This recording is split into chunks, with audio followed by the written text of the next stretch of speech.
Eu gostaria de partir de dois textos. Primeiro eu vou ler Filipenses, capítulo 3, versículo 20. Filipenses, capítulo 3, verso 20, diz assim: mas a nossa pátria está nos céus, de onde esperamos o Salvador, o Senhor Jesus Cristo. A nossa pátria está nos céus, de onde esperamos nosso Salvador, Senhor Jesus Cristo. Ou a nossa cidadania está nos céus. Outro texto que eu gostaria de ler é a terceira carta de João, a primeira carta de João, no capítulo 5, nós vamos ler o versículo 21. 1 João 5, 21 diz assim: filhinhos, guardai-vos dos ídolos. Filhinhos, guardai-vos dos ídolos. Então, no primeiro, Paulo fala lá em Filipenses 3:20, a nossa cidadania é celestial, é de onde nós estamos aguardando o Salvador Jesus Cristo. Ou seja, de lá que vem a nossa salvação. A nossa pátria ela é celestial, os valores são celestiais. E 1 João 5, 21, ele fala assim: filhinhos, guardem-se dos ídolos, cuidado com a idolatria. Na nossa última reflexão, nós falamos aqui sobre a abrangência do reino de Deus, né? Que não existe área da vida que o reino de Deus não tem alguma coisa a dizer. Não existe uma área da vida que Jesus Cristo não reivindique que Ele é Senhor. É como aquela citação do reformado holandês, o Abraham Kuyper, porque ele fala assim: não há um centímetro quadrado da existência que Jesus Cristo não proclame é meu, me pertence. Então, quando a gente se depara com essa citação do Kuyper e com o texto, com a reflexão que nós fizemos na semana passada, onde a gente viu que a situação da transfiguração mostra que o reino de Deus toca em tudo, toca na geografia, ele tem que se manifestar na história, ele toca na cultura, as roupas de Jesus, na fisionomia, o seu rosto ficou resplandecente, na natureza. Então a gente vê que não tem nenhuma área que a glória de Deus não possa se manifestar, e aliás, deve ser alvo da redenção. A redenção vai tocar todas essas coisas. E quando a gente vê isso, essa informação bíblica, da redenção total, plena, cai por terra aquelas falácias de cristão não se envolve com a política, ou política, religião e futebol, não se discute, né, que é o que o povo costuma falar. No entanto, a gente sabe que isso é uma falácia, né? Isso é uma falácia porque quando a gente não se envolve com essas coisas, não se compromete com a questão política, a gente vai permitindo que outros assumam o poder, e é por isso que o histórico do nosso país são de pessoas corruptas, que impõem sobre o povo burocracias, uma série de impostos que dificultam o desenvolvimento da vida da nação, das pessoas, ao invés de fazerem políticas que beneficiem o povo, que tragam prosperidade para a nação. Mas por que isso aconteceu? Porque a gente deu corda para esse tipo de frase clichê. Não se discute política. Ora, se discute sim, e como cristãos a gente precisa saber a melhor forma de se envolver e se engajar com a política, já que a gente viu que Cristo, Ele é Senhor de tudo, inclusive dessa área a gente precisa estar respaldado na revelação para a gente exercer a nossa cidadania, o nosso exercício político. Mas por outro lado a gente viu também, algumas vezes aqui que eu trouxe no nosso púlpito, que não existe neutralidade religiosa, né? Não existe pessoa que seja arreligiosa, que ela não tenha uma religião, por mais que não seja uma religião oficial, todo ser humano é religioso, isso é o que a Bíblia define. Paulo fala, ou a gente se curva a Deus, ou a gente cai na idolatria, que é o que João está falando, inclusive, para os cristãos se resguardarem. Por quê? Porque quando a gente interpreta o mundo, a gente sempre vai partir de alguma coisa, de algum elemento ou de alguma pessoa que a gente considera, consciente disso ou não, como autoexistente, como uma espécie de divindade. Eu citei o exemplo dos materialistas que colocam a matéria como autoexistente, tudo foi originado dela, e isso influencia a visão que essas pessoas têm do mundo. Então, na prática, todo mundo é religioso, todo mundo considera alguma coisa como autoexistente. E é aí que começa a complexidade para nós cristãos na hora de lidar com a política. Por quê? Porque no exercício da nossa cidadania, e a gente no compromisso com essa questão política, a gente vai se deparar com um monte de visão de mundo, uma série de visões de mundo, que são idolátricas. Porque as chamadas ideologias, elas são, como diz o David Koyzis no livro dele, talvez o melhor livro sobre política, Visões e Ilusões Políticas, ele vai falar que a ideologia é uma subespécie da idolatria. Porque é sempre uma visão de mundo, é sempre alguma coisa que consideram bom e todo o restante da criação fica sujeito, subordinado a esse elemento que a ideologia geralmente coloca como principal, como autoexistente, né? Como ela absolutiza alguma área da vida, né? Ela torna absoluta aquela área e isso vai gerar uma série de problemas. Então a gente vai lidar com essas ideologias que no fundo são idolátricas e por isso que é complexo. Por quê? Porque as ideologias elas consideram algumas coisas como verdadeiras. Né? Elas vão levantar, aliás, algumas coisas que a gente considera verdadeira, porque para o cristão toda verdade é verdade de Deus. Não importa se estiver na boca do diabo. Se é verdade, é de Deus. Pertence a Deus. A ideia dos cristãos é saquear o Egito. Então a gente pega as verdades do mundo e submete todas elas a Deus. Quem falava isso era o antigo pai da igreja, Justino Mártir. Toda verdade é verdade de Deus. Ele estava dialogando com algumas filosofias da época. O pessoal questionava, será que o cristão tem que dialogar com filosofias gregas? Mas ele falava, não, mas naquilo que é verdadeiro a gente pega, porque pertence a Deus em última instância. Então, para nós, a gente vai perceber que as ideologias citam verdades, vez por outra. E aí a gente concorda. Mas a gente sabe também que, por outro lado, elas acabam absolutizando alguns aspectos e sujeitando todo o restante da criação, da estrutura, a esse aspecto. No nosso contexto moderno, a gente tem algumas ideologias, né?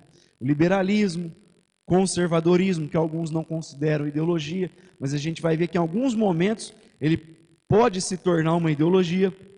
O nacionalismo, a democracia e o socialismo são algumas das ideologias modernas, né? A gente vai colocar essas 5 aqui que estão mais presentes no nosso contexto. Então todas essas destacam alguma verdade da criação. Por quê? Porque Deus mantém verdades na criação. Tem uma estrutura aí que mesmo com a queda ela continua pela graça de Deus. Então quando o ímpio pega uma verdade e levanta ela, ele está simplesmente observando aquilo que é graça comum e a gente concorda naquilo que é verdadeiro. Mas como eu falei, o problema é quando eles absolutizam isso e mais, quando eles identificam o grande mal do homem em um elemento que tem na natureza, na criação, e aí eles vão procurar redimir o ser humano com outro elemento oposto àquele. Isso aqui que o David Koyes fala, na verdade, quem tinha dito muito tempo antes é um pensador católico chamado Erik Voegelin, que ele fala do gnosticismo. Então, o gnosticismo grego, ele acreditava que a matéria é má, né? Aquilo que nós tocamos é má em si mesmo, ele é ruim. E o gnosticismo vai ganhando forma, segundo esse pensador católico, quando a gente destaca na criação, aponta na criação, na natureza, alguma coisa como o grande mal que o ser humano tem que superar. Por quê? Porque a redenção vai ser colocada no oposto daquilo. Então, só um exemplo do socialismo que vai falar que qual o grande problema do mundo para o socialismo? A desigualdade social, né? Você vai ouvir tanto. O grande problema é a pobreza, a desigualdade social. Esse é o grande mal. A gente sabe que na nossa visão cristã não é. Na visão cristã, qual que é o grande mal do ser humano? É o pecado, né? É a nossa condição diante de Deus. Esse é o mal do ser humano. Mas para o socialista é a desigualdade social. Então qual é o meio de redimir esse grande mal que é a desigualdade social? Ora, uma política que vai trazer igualdade social. Todo mundo vai ser igual, né? Vai ter as mesmas condições, vai ganhar a mesma coisa. Então para eles a igualdade é o meio de redimir tudo. E para nós cristãos a gente sabe que o único Redentor, quem é o nosso Redentor? Jesus Cristo. Então o único que é capaz de redimir tudo é Cristo Jesus, é a visão cristã. Por quê? Porque a gente identifica o verdadeiro mal. A raiz do problema humano é o coração do homem, desesperadamente corrupto. Então, o gnosticismo, segundo Erik Voegelin e o próprio David Koyes, ele identifica uma coisa como grande mal, né, na criação, no mundo, e aí ele vai tentar redimir a nossa história através de um elemento oposto. Então, se é a desigualdade social, a igualdade vai ser o nosso redentor. É por isso que a gente fala que é uma idolatria. porque para nós o Redentor é Cristo Jesus. Então, só dando um exemplo, mas eu gostaria num primeiro momento de falar rapidamente sobre essas ideologias, só para a gente perceber esses males. Primeiro, o liberalismo. O liberalismo vai levantar a soberania do indivíduo. Então, o indivíduo está acima de tudo. Ela acaba, em certos momentos, absolutizando o indivíduo. Muitos liberais, eles tendem a rejeitar qualquer tipo de cerceamento, qualquer tipo de imposição, ou que pareça imposição para eles, ao indivíduo, eles vão identificar como um mal, né? Tudo aquilo que não é fruto do livre contrato que o cara fez, para eles é um mal. Então ele vai perceber alguns, até valores morais como mal, porque parece que está impondo, parece que para ele é um dogma religioso, parece que é uma doutrina, e aí ele tende a rejeitar isso, se opor a isso. Por quê? Porque não é fruto da liberdade dele de escolher fazer o que ele quer. É como se a vida não fosse comunitária. Então qualquer coisa que a comunidade percebe como um benefício para o bem comum, ele tende a rejeitar, a resistir. Por quê? Porque isso vai ter um desdobramento de limites para o indivíduo. Então, geralmente, o cara que ele acaba enredado pelo liberalismo, ele tem essa dificuldade.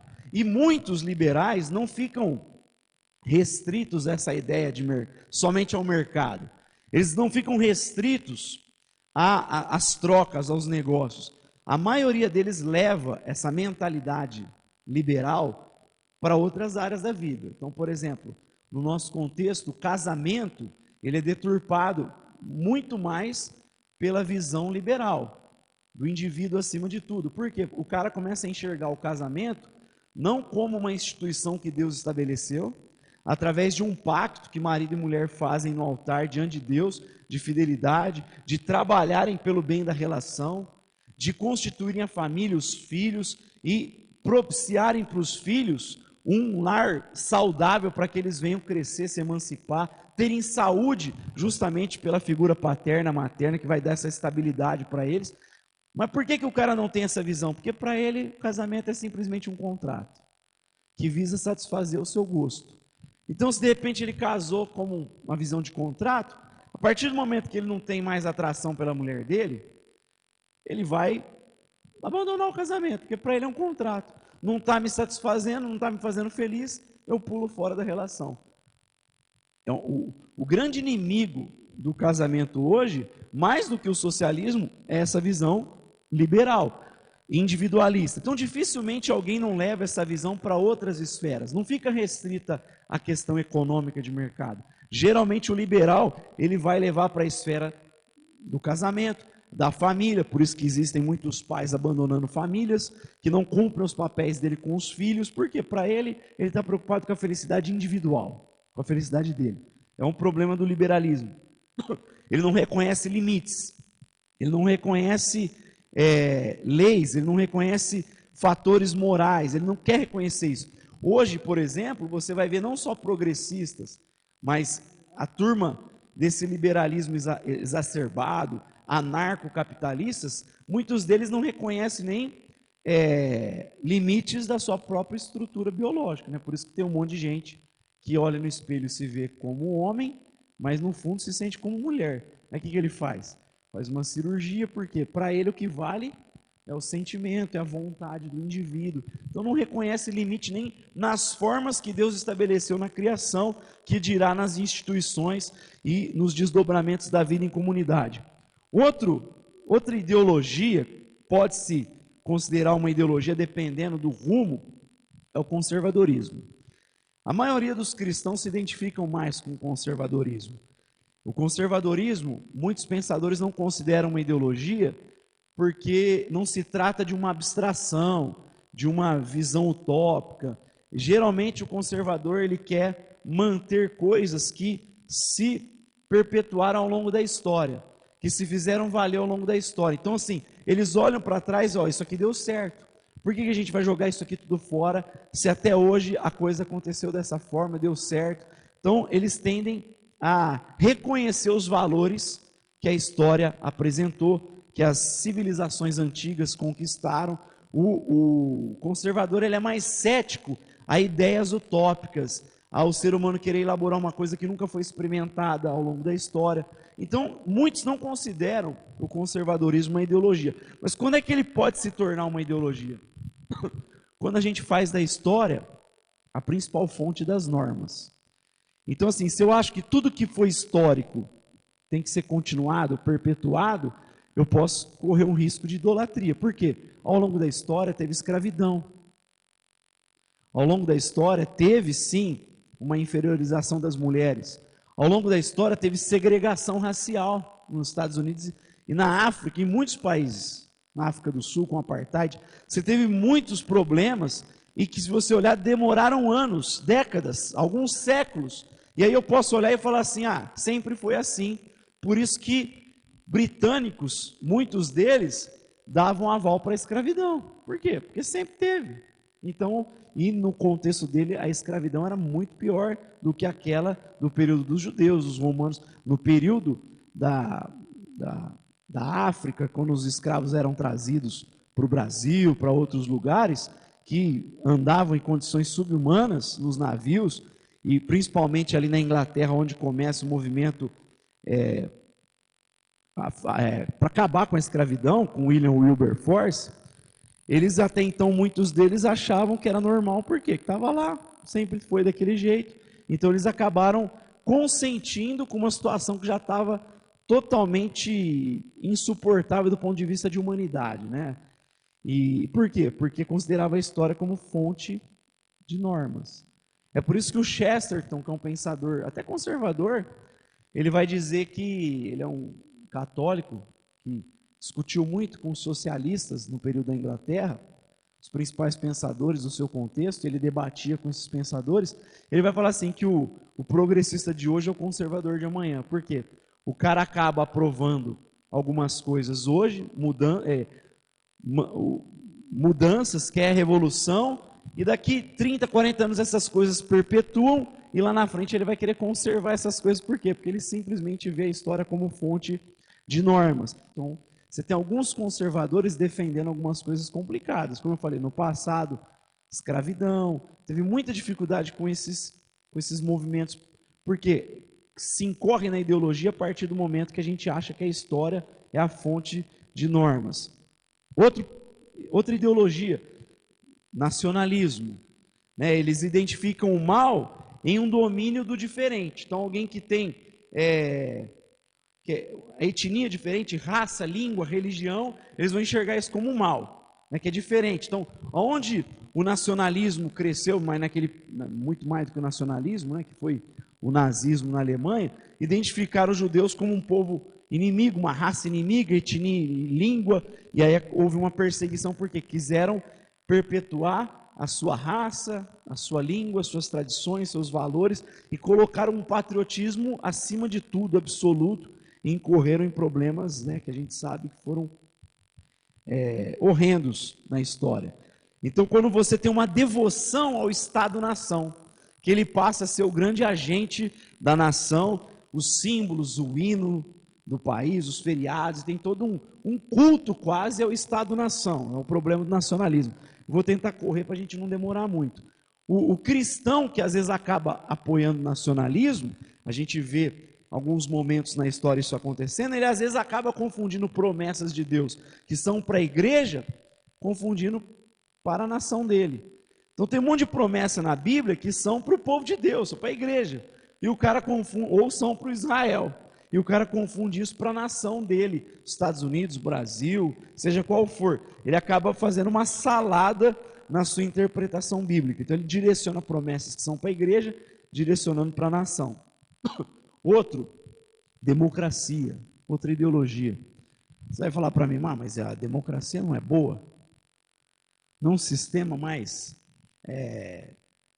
equilibrado, traz um pouco mais de benefício, só que ela pode se tornar uma idolatria e se tornar tirana quando acaba virando a tirania da maioria. Então você tem uma maioria, começa a impor sobre todos os outros, e se ela começa a impor coisas que são absurdas, e ela acaba escravizando minorias num país, então isso é um problema da democracia, quando ela se vira uma tirania da maioria. A voz do povo, como que dizia? A voz do povo É a voz de Deus, né? O pessoal fala, né? Mas não é. A voz do povo pediu para quem ser liberto? Jesus ou Barrabás? Barrabás, né? Nem sempre a voz do povo é a voz de Deus. A maioria, nem sempre está falando de alguma coisa que é correta. Então a democracia ela também pode se tornar uma idolatria. E o socialismo, que eu já citei aqui, que é para acabar com a desigualdade por meio do quê? De um Estado centralizador, porque o socialismo, na verdade, e é até bom tentar corrigir isso na cabeça de muitas pessoas, o socialismo seria um estágio para o comunismo. Então, o comunismo, na cabeça dos teóricos, que são utópicos, na verdade, seria um momento onde não existiria mais Estado. O socialismo é esse momento em que o Estado vai centralizar tudo, vai administrar tudo e vai começando a gerar essa igualdade, interferindo nas mais diversas esferas da vida, e aí até chegar nessa situação de igualdade, que a gente sabe que é uma utopia, porque toda tentativa de chegar nisso, houve mais genocídio e derramamento de sangue do que no próprio nazismo que a gente citou. Então todas as experiências socialistas foram trágicas. China, Rússia, você pega país da África, sempre foram uma tragédia. Você pega aqui perto de nós, né? Pega a Venezuela, aqui tem alguém querendo correr para a Venezuela? Ou tem gente saindo da Venezuela? Né? O pessoal acha que é legal e cita isso, mas não tem ninguém querendo ir para lá. Geralmente tem gente querendo sair. Tem gente querendo migrar para Cuba ou gente querendo sair de Cuba? Você não vê ninguém dos Estados Unidos, por exemplo, que é um país que sempre pregou a liberdade econômica e mais liberdade, não interferência do Estado. Eles têm uma série de medidas de pesos e contrapesos para gerar uma certa equidade na nação. Você não tem ninguém querendo fugir dos Estados Unidos e falar, eu vou sair daqui, eu vou viver no paraíso de Cuba. Ninguém faz isso. Só que você vê um monte de cubano querendo ir para os Estados Unidos. É o socialismo que acaba querendo gerar um Estado centralizador que interfere em tudo para ver se acaba com a desigualdade. Porque o grande mal é a desigualdade social. É uma visão simplesmente do homem como um ser econômico. É o grande mal da visão socialista. Então, como cristãos, reconhecemos verdades nessas ideologias, as verdades que elas levantam. Por quê? Porque toda verdade, que eu falei, é verdade de Deus. Mas a gente rejeita sujeitar a realidade na sua diversidade, porque a realidade contempla a diversidade, a esses elementos que essas ideologias aqui estão absolutizando. Então a nação absolutiza a história como fonte de normas, o indivíduo acima de tudo, a voz do povo acima de tudo, a tirania da maioria, ou a desigualdade. A gente rejeita essa absolutização que essas ideologias fazem. O que do ponto de vista da moralidade, né, da questão moral, foi inclusive alvo de uma pesquisa científica recente de um psicólogo social chamado Jonathan Haidt. Então o que esse homem fez? Quando o Trump foi eleito, esse homem ele era mais à esquerda, bem mais. Ele falou assim, tem alguma coisa errada com os americanos, com esse povo aí, não é possível que elegeram esse doido. Na cabeça dele, ele viu o Trump como um cara, como o pessoal olha hoje o presidente do Brasil, um fascista, e uma série de exageros que colocam sobre o cara. E aí ele falou, esse povo está doido. Ele começou a fazer uma pesquisa. O que ele percebeu na pesquisa dele, através de uma série de perguntas que ele fazia, né, que ele colocava ali, eles tinham lá um questionário que ele aplicou em vários países, em vários lugares do mundo. O que ele percebeu? Que o ser humano, ele é capaz de reconhecer valores morais de uma maneira intuitiva. É como se tivesse lá, a gente é capaz de perceber esses valores. Então ele cita o exemplo do esquimó. Quando ele vai falar da questão moral, ele usa a expressão paladar moral. Ele fala assim como o esquimó tem a capacidade de perceber os gostos, os sabores, mas alguns deles não foram acionados pelo esquimó. Por exemplo, o doce não tem lá entre os esquimós. Por quê? Porque lá não tem árvore, não tem fruto, não tem nada. Só que se você der uma fruta para ele, ele vai reconhecer o doce. Ele é capaz de reconhecer. Por que ele ainda não reconhece? Porque não foi acionado, mas existe essa capacidade nele. Então ele vai falar assim como o esquimó tem essa capacidade no paladar dele de reconhecer, só que não foi acionada, o ser humano tem uma espécie de paladar moral. Ele é capaz de perceber de maneira intuitiva valores morais. Só que nem todos eles foram acionados no sujeito, porque depende da maneira como as culturas configuram esses valores morais e depende também como as ideologias, dependendo do espectro que você esteja na política, trabalham esses valores. Ele percebeu que muitas pessoas que respondiam um questionário, elas percebiam os valores, elas captavam os valores de maneira intuitiva, só que elas reprimiam esses valores para fazer valer a sua ideologia.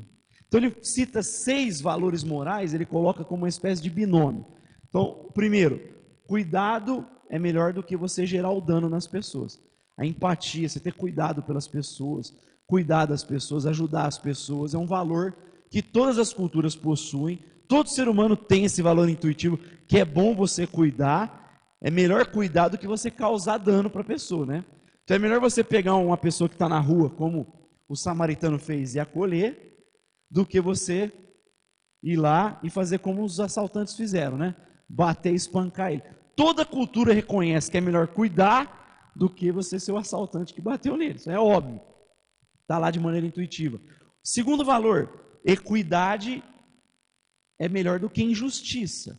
Então é melhor um Estado que traga justiça, que ele puna quem faz o mal, que ele trabalhe para o benefício de quem está agindo corretamente, certamente.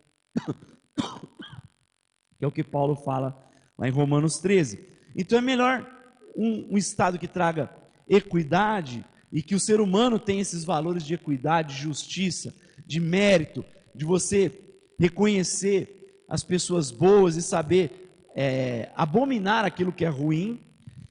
Você prefere que tenha um ambiente de equidade do que de injustiça. Ou você prefere um ambiente de injustiça? Ninguém, nenhuma cultura prefere isso. Outro valor, lealdade é melhor que trapaça. Você prefere que as pessoas sejam leais a você.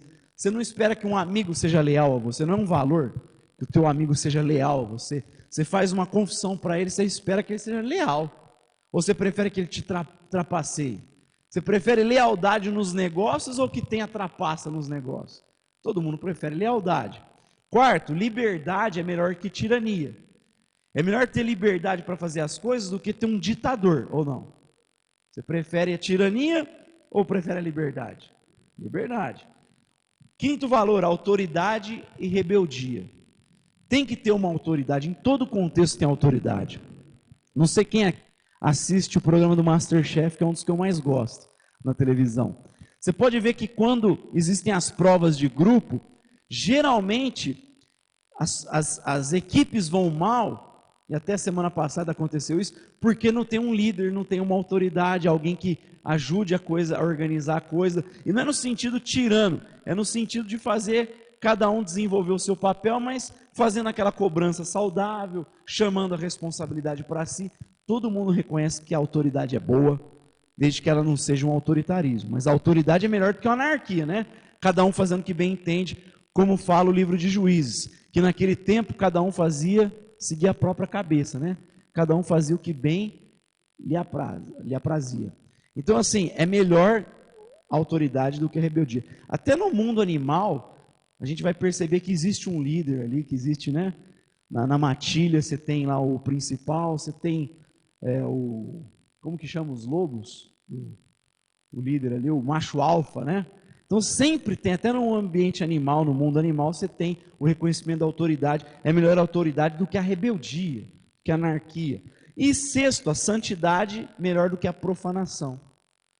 Você viver países, culturas que vivem uma depravação moral, sem senso religioso algum, de santidade, geralmente as pessoas têm resistência a isso, todas as culturas. Agora, a questão é como se organiza. E como eu falei, ele percebeu, quando ele aplicou o questionário, que dependendo da posição no espectro político, as pessoas reprimiam alguns valores para fazer valer a ideologia. Então, uma das perguntas que ele fazia no questionário dele é a seguinte: imagina lá que um homem criou uma galinha. Criou a galinha lá na casa dele. E aí ele pegou e coabitou com a galinha. Teve relações com a galinha. E depois ele matou a galinha e comeu. Você entendeu? É exatamente isso, que nojo. Ele diz que todo mundo que fazia o questionário, fazia cara de nojo. A expressão era de nojo, de repulsa. Os conservadores falavam assim, pô, isso é nojento, isso é errado. Eu não sei nem te justificar, mas é errado, é nojento. Mas o progressista, para dar um exemplo, ele fazia expressão de nojo, ou o liberal, né, o cara que é o indivíduo acima de tudo, ele fazia expressão de nojo, só que ele reprimia esse instinto moral que ele tinha para fazer valer a ideologia. Ele falou, não, mas por mais que ele sinta nojo, ele fala, mas a galinha do cara, ele faz o que ele quiser. Ele é dono dela, ele faz o que ele bem entende. Ele é livre para fazer o que ele quer. Ele, presta atenção, ele sente, ele tem a intuição que aquilo é errado. Ele faz expressão de nojo, cara de nojo. Fica evidente que ele intuiu aquilo, aquele valor moral. Só que ele reprime aquele valor para fazer valer a sua ideologia. Mas a galinha dele, ele faz o que bem entender. Então é isso que ele começou a perceber. Quanto mais à esquerda do espectro político, mais o cara ia sufocando valores como santidade, profanação, autoridade, rebeldia, liberdade, tirania, lealdade, trapaça. Ele ficava um pouquinho com a equidade e mais com cuidado melhor do que dano. Então valia 1 ou 2 valores para quem está no extremo esquerda. Agora, quem estava no extremo da direita, direita radical, conservadorismo radical, essas pessoas tinham também a suprimir alguns valores. E aí, a gente tem que ser honesto e dizer que esse questionário foi aplicado também no Brasil, num segundo momento, entre bolsonaristas mais extremados. E foi detectado que alguns desses valores também foram reprimidos. Então a gente tem que, não é só identificar o mal, a idolatria de um lado. Se a gente não vigiar, a gente pode incorrer em alguns problemas de idolatria. Se a gente está reprimindo valores morais para fazer valer, valores que Deus estabeleceu na criação, para fazer valer a nossa visão de mundo, a nossa visão política, a gente está incorrendo na idolatria e nós estamos deixando de observar a demonstração que João faz. Guardem-se dos ídolos, porque a gente vai estar adorando esses ídolos políticos, né? Então a gente tem que ter essa visão quando a gente lida com a questão política, o nosso papel de exercício da nossa cidadania e da política.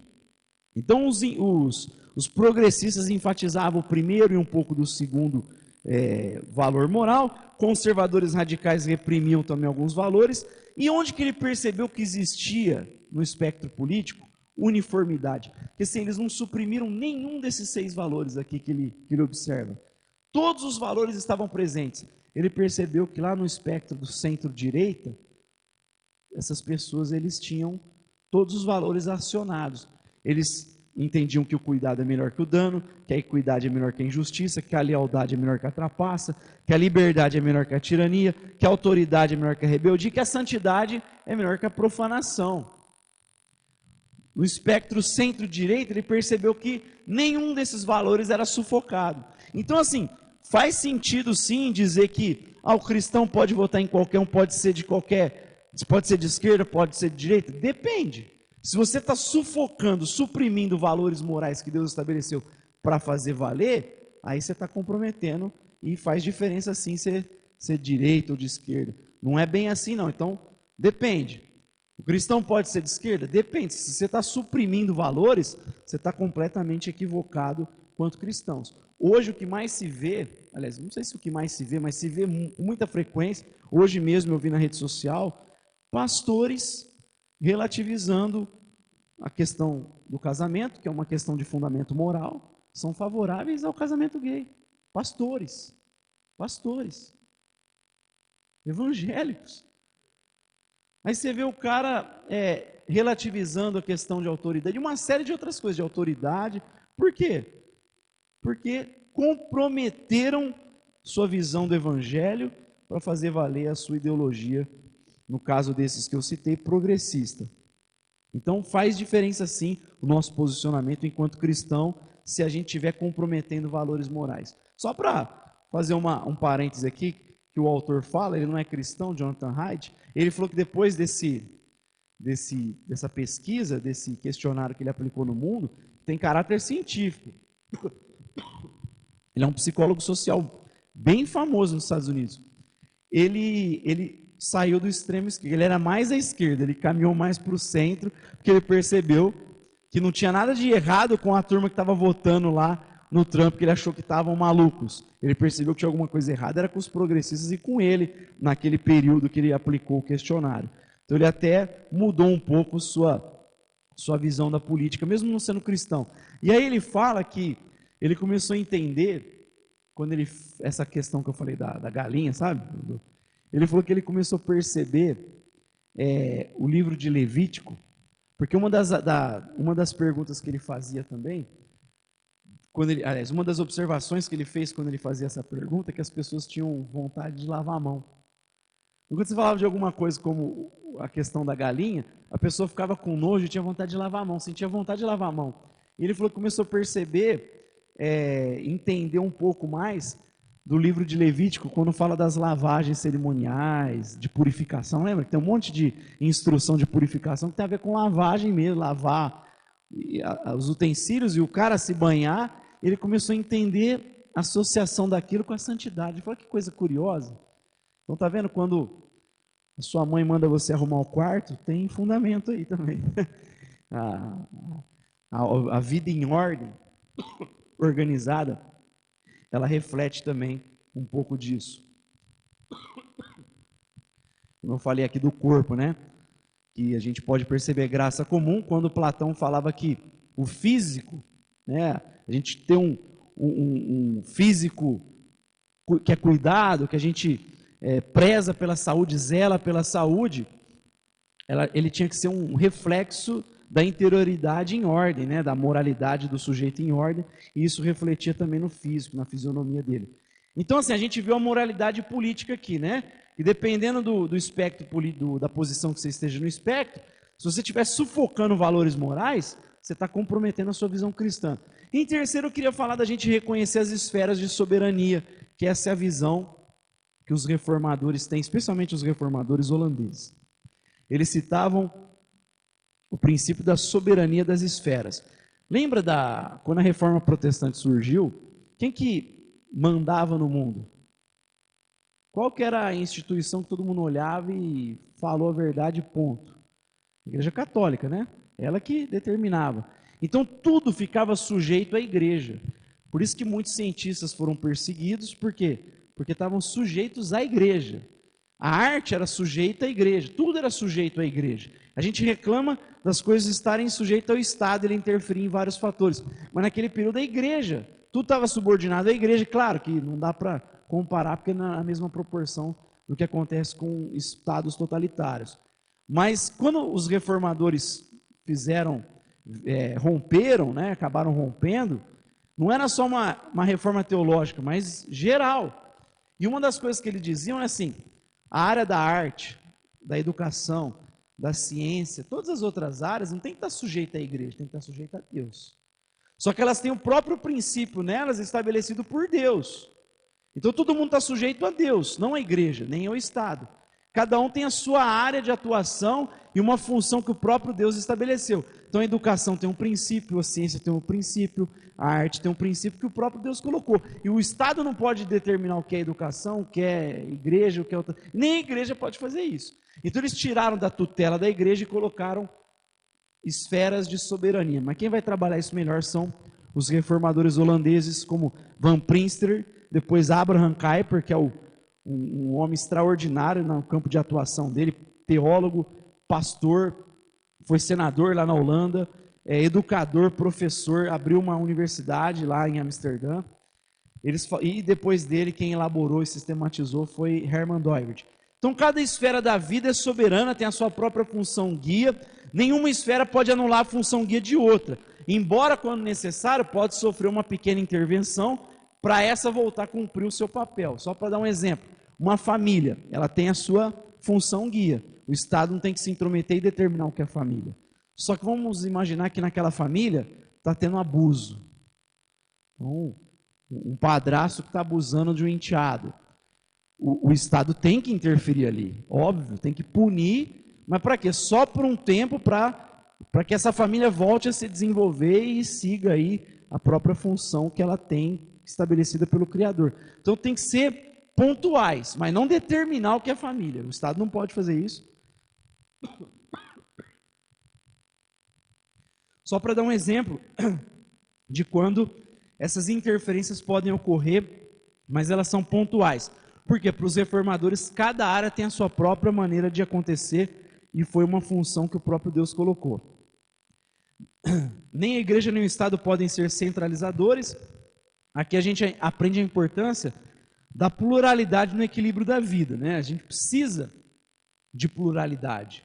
Então, você olha para a sociedade, para um país, você não tem só Estado, governo e indivíduo, você tem um monte de coisa. No Brasil, a gente aprendeu a ser paternalista. A gente acha que o Estado tem que resolver o nosso problema. Nos Estados Unidos, isso é mais difícil de acontecer, porque eles têm uma sociedade civil forte. Então, ela não é contemplada só de Estado e indivíduo. Você tem igrejas, associações, clubes, sindicatos. Você tem um monte de estrutura, instituições e associações. Por quê? São fortes. Então, você tem grupos lutando por algumas coisas na sociedade. Essa sociedade é mais forte a ponto de reivindicar algumas coisas quando o Estado ele começa a ficar tirânico, quando ele começa a ultrapassar os limites. Então você tem instituições e uma sociedade civil forte para combater. Por quê? Você imagina se não tivesse instituições, se tivesse indivíduos soltos, né, isolados uns dos outros, e o Estado. Você não tem como brigar com o Estado. Como você vai brigar com o Estado? Com toda a estrutura que o Estado tem, se você só tem indivíduos do outro lado. Então uma pesquisadora estudiosa dos regimes totalitários é Hannah Arendt. E ela fala dos estados totalitários. Então, um dos problemas para ela é o enfraquecimento de instituições, de organizações. Por quê? Porque não tem ninguém para se colocar entre o indivíduo e o Estado. Quando o Estado começa a ultrapassar os limites dele, você tem indivíduos isolados que não têm força. Agora, se você tem instituições, igrejas, clubes, sindicatos, associações, você tem mais força aí para combater o Estado. Você tem agentes mais fortes aí. Então ela fala, uma maneira da gente se precaver contra o totalitarismo é justamente instituições fortes. Aí cabe um alerta para aquelas pessoas que se tornaram desigrejadas e criticam a igreja, além de estarem fazendo uma grande bobagem do ponto de vista teológico, bíblico-teológico, porque o próprio Jesus, ele luta pela sua igreja e purifica, santifica ela dia após dia, enquanto alguns abandonam a igreja em nome de uma utopia e cai naquilo que Dietrich Bonhoeffer diz, né? Eles não chegam nem na igreja ideal da cabeça deles e destroem a igreja real, porque não sabem lidar com a igreja no momento histórico. Então, além de não entenderem do ponto de vista teológico, acabam cometendo atrocidades do ponto de vista político. Por quê? Porque eles acabam favorecendo um possível totalitarismo do Estado, porque acabam enfraquecendo instituições como a igreja e outros tipos de instituições. Para Hannah Arendt, a gente precisa de instituições fortes. Então a ideia da sociedade civil. O americano não fica esperando o governo fazer coisa para eles. A não ser nos últimos anos, porque tiveram a experiência de um governo mais à esquerda que tem no bojo esse tipo de discurso do governo fazer para as pessoas, né? Então, mas no histórico dos americanos, você tem uma sociedade civil forte. O pessoal reivindicando, lutando, fazendo a coisa acontecer. Eles não ficam esperando o governo fazer. É uma coisa que a gente tinha que aprender com eles. Então, os reformadores holandeses, eles colocavam a família acima do Estado, por exemplo, para a gente citar aqui, no interesse educacional dos filhos. Eles criaram uma alternativa no contexto deles. Já que eu estou falando aqui da sociedade civil forte, no contexto do Kuyper, o Estado queria determinar a educação. O que eles começaram a fazer? Os pais que têm a primazia sobre a educação dos filhos. E aí o Kuyper começou a lutar para as escolas confessionais. Ele abriu a Universidade Livre de Amsterdã. Então ele que fez essa universidade livre lá, reformada, e tinha uma visão completamente cristã reformada na universidade. No Brasil a gente teve o histórico de faculdades que vieram através da igreja. Então você tem várias escolas cristãs católicas reformadas por essa visão de não ficar refém do Estado, cuidar da educação do povo. Não. E outras formas recentes é o homeschooling, né? especialmente por conta da pandemia, que o Estado estava proibindo as crianças de terem aula, e por conta de toda a doutrinação, essa discussão da doutrinação, a gente luta para ter a possibilidade do homeschooling para quem quiser assim o fazer, além das escolas confessionais. Então lá eles criaram essa alternativa, não ficaram refém do Estado. É isso que é uma sociedade civil forte. E aí eu só gostaria de lembrar da função guia do Estado. Paulo vai dizer, se quiser eu vou abrir em Romanos 13, que é o texto que Paulo fala, e às vezes as pessoas não entendem esse texto. Alguns acham que, como se a gente tivesse que falar amém para tudo o que o governo nos diz. Mas olha o que Paulo diz aqui em Romanos 13, verso 1, partindo do verso 1. Toda pessoa esteja sujeita às autoridades superiores, pois não há autoridade que não venha de Deus, as autoridades que há foram ordenadas por Deus. Por isso, quem resiste à autoridade, resiste à ordenação de Deus, e os que resistem trarão sobre si mesmo a condenação. Pois os magistrados não são terror para as boas obras, mas para as más. Quem não queres não temer a autoridade, faz o bem e terás louvor dela, pois ela é ministro de Deus, aqui presta atenção, para teu bem. Mas se fizeres o mal, teme, pois não traz debalde a espada. Ela é ministra de Deus e agente da ira para castigar o que pratica o mal. Mas é importante observar esse para que Paulo coloca aqui no verso número 4. Ela é agente de Deus, o Estado é ministro de Deus para o bem, para o nosso bem, de quem pratica o bem, e para punir o mal. Ou seja, por mais que a gente deva obedecer às autoridades e reconhecer a autoridade que elas têm no Estado, que Deus estabeleceu também uma função para elas, elas foram colocadas desde que cumpram a sua função estabelecida por Deus. Então está falando assim, toda autoridade é constituída por Deus para quê?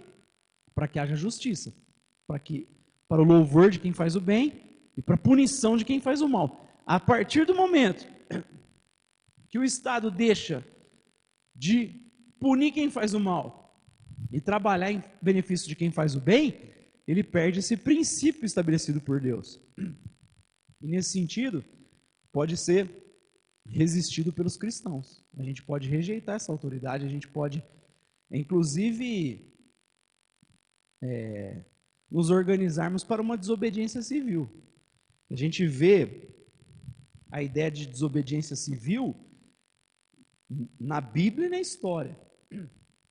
Então, por exemplo, Êxodo capítulo 1 fala que as parteiras hebreias receberam ordem de Faraó. Faraó não era autoridade? O que Faraó mandou as parteiras fazerem? Matar os recém-nascidos, né? O macho. Porque tinha lá... Tinha que matar todos os homens. O que elas fizeram? Não mataram. Eu vou te falar, o texto chega a insinuar que elas mentiram para Faraó. Porque elas falaram assim, não, é que toda vez que a gente chega, as parteiras, as hebreias são fortes, elas já deram a luz, aí não dá para a gente matar. Que o filho já nasceu.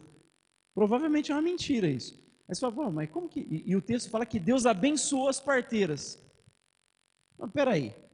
Elas desobedeceram a autoridade e Deus abençoou. Por quê? Porque aquela autoridade perdeu a função dela. Porque ela estava não punindo quem faz o mal e trabalhando para quem faz o bem. Ela estava distorcendo tudo. Então foram resistidas pelas hebreias. Quer ver outro exemplo de desobediência civil na Bíblia? Os amigos de Daniel. O que foi dito? Curva-se a estátua de ouro de Nabucodonosor. E eles se curvaram? Não vou negociar minha fé, pode me jogar na fornalha. Aí você pega Daniel capítulo 6, não poderia fazer oração para nenhum Deus que não fosse os deuses lá do contexto que ele estava vivendo. O que Daniel fez? O texto fala que Daniel foi para o quarto no terraço e ele começou a orar lá. Ele orava 3 vezes por dia e os sábios lá viram Daniel. Como é que eles viram? Daniel foi num quarto no alto, escancarado, foi para ver mesmo. Foi uma afronta, ele orou com as janelas abertas no quarto de cima para todo mundo ver que ele não ia acatar aquela ordem que era contra a visão do seu Deus, contra a sua fé. a fé no Deus que ele servia. Então, ele estava desobedecendo a autoridade. E Deus fez o quê? Abençoou ele. Jogaram ele na cova dos leões, o que Deus fez? Fechou a boca dos leões. Outro exemplo de desobediência civil. Os religiosos não eram autoridade em Israel? Eles eram autoridade. O que eles falaram para os discípulos, para os apóstolos? Vocês estão proibidos de falar do nome desse Jesus. Atos capítulo 4 e 5. Eu não queremos que você prega mais Jesus. O que Pedro falou? Antes importa obedecer a Deus do que aos homens. Se você está pedindo uma coisa para nós que confronta a nossa obediência a Deus, a gente vai desobedecer o que você fala, porque a nossa obediência exclusiva é a Deus. Na nossa história recente, você tem o exemplo de Rosa Parks, que vivia na época da segregação racial nos Estados Unidos. Lá era assim, o negro, se ele estivesse no ônibus, sentado, e não tinha mais lugar, e entrasse um branco, poderia ser uma pessoa de 20 anos, e o negro poderia ser velho, o negro tinha que levantar para a pessoa branca se sentar. Até que um dia Rosa Parks, que já era uma mulher já vivida, cansada, entrou um branco, ela falou, não vou levantar, me recuso a levantar, não vou levantar, e expulsaram ela do ônibus, e a partir daí começou o movimento dos negros, de boicote aos ônibus.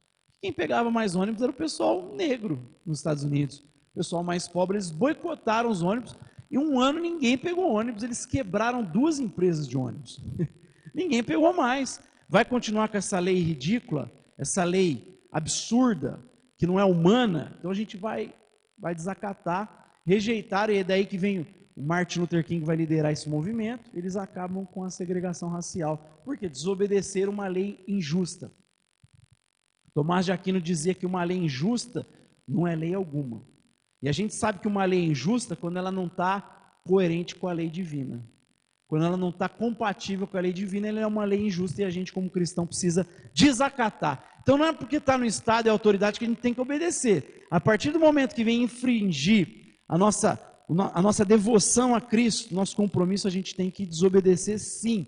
E aí para concluir, eu queria dizer o seguinte, primeiro, o nosso exercício da política. A gente abriu falando que nossa cidadania é celestial, que o nosso Salvador é Cristo Jesus. De onde vem a nossa salvação? De Cristo. Nossa salvação não vem de ideologia, não vem de visão política e nem de políticos. A gente não pode cair nessa besteira de divinizar homens, de cair nesse messianismo político. O fulano de tal vai salvar a gente. Não, a nossa salvação vem de Cristo Jesus, a nossa cidadania é celestial. Filhinhos, guardai-vos dos ídolos. Nesse sentido, a gente tinha que participar da política por um princípio que até os conservadores vão falar, mas também anarquistas cristãos, que eu não concordo totalmente com a visão deles, mas vão falar a mesma coisa, que é o ceticismo político. Eles são céticos, eles não colocam fé em homens. A gente vota, a gente até pode fazer campanha para alguns que a gente acha que são mais aptos para governarem, só que a gente tem que ter aquele ceticismo, a gente não pode botar fé total nesses caras. Você tem que sempre contar que eles vão te decepcionar, porque o homem é assim, o sistema é assim, a nossa devoção totalmente é a Cristo Jesus, é a Ele somente. Então a gente tem que ter o ceticismo. Um dos princípios dos conservadores é o ceticismo político. Por isso que eu falei que foi feita aquela pesquisa no Brasil, em uma ala de gente à direita, que mostraram que eles suprimiram valores. Por quê? Estão deixando até valores que são do conservadorismo, que é o ceticismo. Tem muita gente que está caindo na idolatria de político, mesmo à direita, que acha que quem vai resolver o problema do Brasil. E aí fazem associações de textos bíblicos com o presidente, que não tem nada a ver. Não é uma interpretação bíblica adequada. É errado fazer isso. Estão deixando de observar um princípio que é do próprio conservadorismo, sermos céticos politicamente. Os anarquistas que eu citei que falavam isso, um deles é o francês Jacques Ellul, o outro Bernard Heller, eles diziam assim que o fato da anarquia para eles não era não participar, era no sentido de serem indiferentes a qualquer tipo de hierarquia que queria se estabelecer, porque a hierarquia tem a ver com governo, primazia, autoridade. Daí que vem a palavra hierarquia, governo, primazia, prioridade, tem a ver com autoridade. Então eles eram indiferentes às autoridades. Eles eram céticos. Por quê? Porque a arquia para eles era Cristo. Cristo é o governante máximo. Então, para eles, a arquia é Cristo Jesus, e eles não tinham que terem devoção a outras arquias. Então, eles estão certos nesse ponto, estão corretos. A gente, como cristão, precisa ser cético. Por quê? Guardem-se dos ídolos. Por quê? Porque a salvação vem de Cristo Jesus, não de político, não de ideologia. O ensino bíblico, a gente tem que pensar o seguinte, ele não muda. Existe um princípio bíblico cristão, que a gente viu algumas coisas aqui, ele não muda. O que muda? A sociedade muda. A sociedade muda. Às vezes você está aqui defendendo valores, hoje em dia, eles estão relativizando valores morais, conceitos milenares. E aí a gente acaba sendo visto pela sociedade como estando à direita. Por quê? Porque a sociedade foi para a esquerda. Sociedade não. Eu diria a mídia, os artistas, jornalistas. Então eles foram para a esquerda e parece que a gente é de direita, os religiosos, né? Mas algumas vezes você vai defender valores bíblicos que a sociedade vai estar muito à direita e vai falar, nossa, mas está parecendo de esquerda esse discurso seu. E na verdade não é. Você não está defendendo Estado, você está defendendo algumas coisas como cuidado do próximo, a ajuda, a filantropia, numa outra perspectiva, mas às vezes você pode ser rotulado de esquerda porque a sociedade que mudou, não você. A gente permanece fiel, agarrado na Bíblia. O que a gente não pode fazer é nos comprometer com os valores que eu falei domingo, da Babilônia, né? A gente, em relação à Babilônia e aos valores desse mundo, meu irmão, a gente tem que ser infiel. Seja infiel. Seja infiel a ideologias. Não precisa ser fiel a isso. Nem tem que ser. A gente é fiel a Cristo Jesus. Amém? Tem uma palavra de oração para a gente encerrar esse momento?